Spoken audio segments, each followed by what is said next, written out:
2016, a 3-year-old boy was left unattended by his parents at the Cincinnati Zoo and fell into the gorilla enclosure. The boy was dragged by the gorilla with aggression, but was also treated with known primal parental instincts for 10 whole minutes. The gorilla, known to many of you as Harambe, was shot dead. Harambe was thrust into the spotlight not only as an extremely popularized meme, but also as a new face to the debate on zoos and animal captivity.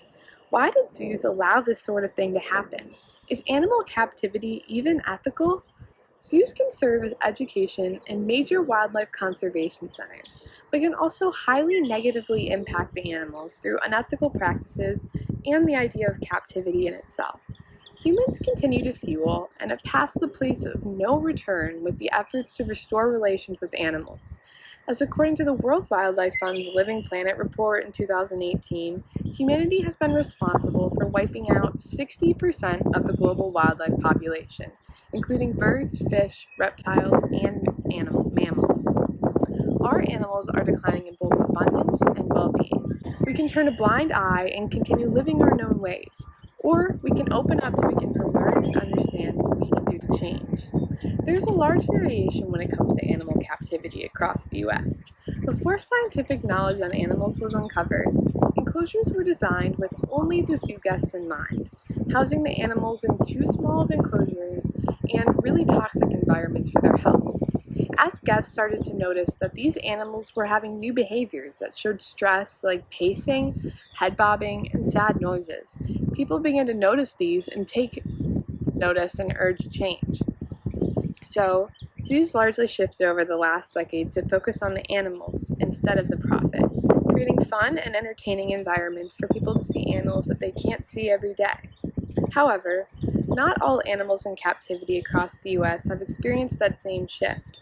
Roadside, unnecessary breeding, and private zoos are abundant in every state, with Texas alone having more tigers than there are in the wild.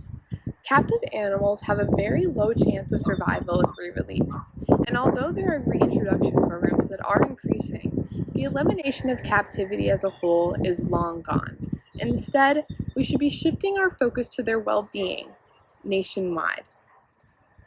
At many ethical zoos, they tend to attract people to their most well-known animals, like hippos, giraffes, flamingos, lions. This can paint a really oversimplistic picture of what the wild world actually looks like, as some of these birds aren't actually together and these animals don't see each other. But although these places aren't perfect, these nonprofit and government-run zoos provide the best place for education and growth for the animals. Nothing compares to seeing a large animal in real life. Kids go on field trips to the zoo and come home spending the night reading books and telling stories of all the amazing animals they saw. As urbanization increases, people start to spend more time indoors. Each generation disconnects a little more from nature.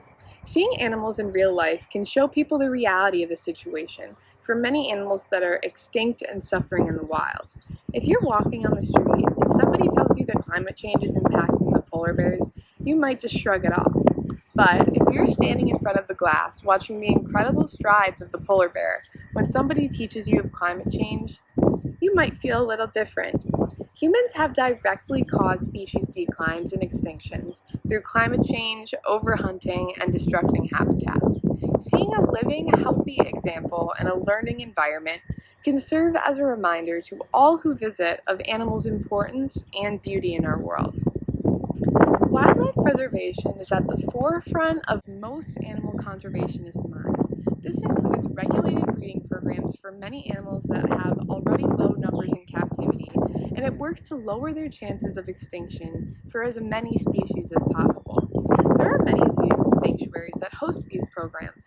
They train the animals to learn how to eat, mate, and completely survive on their own in the wild, and help their chance for their really low range habitat rates. For species that this is possible for, like some mammals and insects, these programs are productive in solving some extinction and low captivity problems. However, most animals that are born into captivity will not be re-released due to injury or just use to captivity. And although breeding programs are really essential for some species, there are a lot of zoos that profit off breeding with no real impact on the wild animals' impact.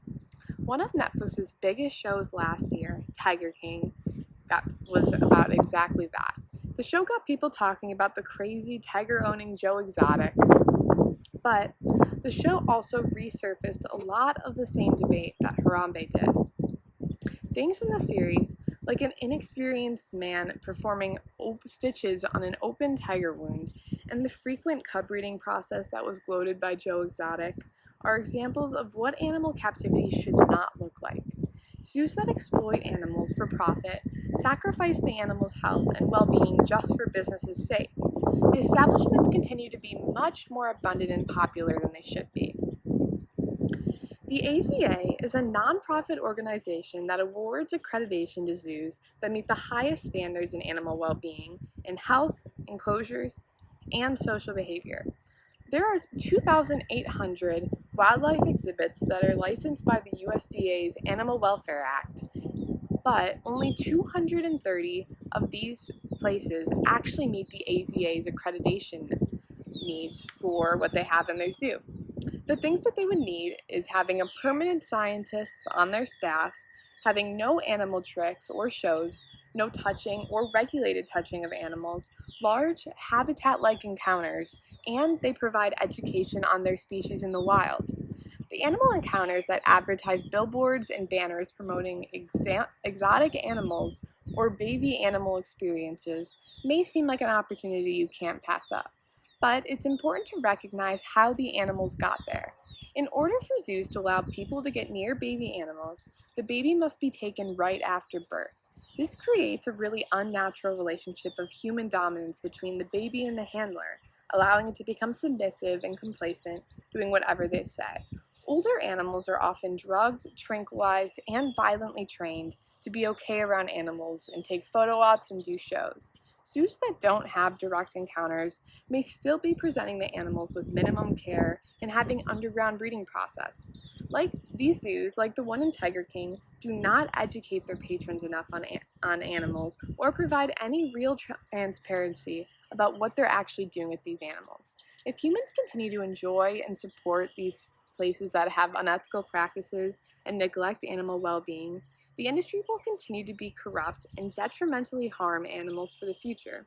There's a lot of gray area between what places work positively for animals and what places don't. Some zoos advertise that they're taking the best care of animals, but actually hide the reality behind closed doors. If the exhibit is not obviously one extreme or the other, it's really hard to tell if the place is ethical or not. Avoiding as many places as you can with small noticeable faults, like no education, barren enclosures, sad animals, interactions, or shows, is a step that everybody should be taking. It is still possible to watch these animals in a healthy captive situation, and I encourage you to do so. But it's up to us to help move all captive wild animals still in an ethical situation towards a better system. Thank you.